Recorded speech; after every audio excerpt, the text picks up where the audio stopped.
Anna. Came to Rio with GCCA as a youth organiser, working with young people to help them take their place as stakeholders in this conference. A couple of days ago I was involved in an action where first of all we had a ceremonial ripping up of the Rio text. Actually we'd called it The Future We Bought because that's what we felt had taken place in Rio.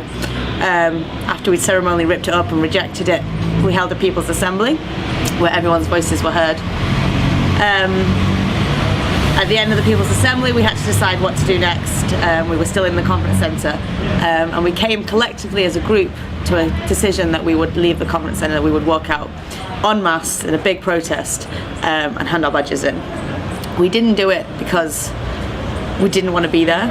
We did want to be there, we wanted our voices to be heard, but at this point world leaders had come, they'd started giving their speeches, the text was actually closed and we had not been listened to, and we wanted to put it on record that we rejected what they were saying, that we had not been listened to, that this text had nothing to do with us, and therefore we were leaving and going to the People's Summit where we thought that actually solutions and ideas for the future were actually being found.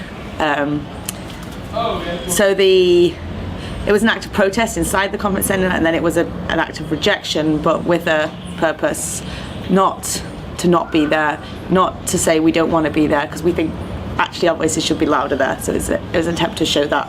And we really felt in this meeting at Rio+20, in those last 3 days when all we heard was just people talking, that, you know, we'd been shut out completely, and therefore we wanted to make that clear.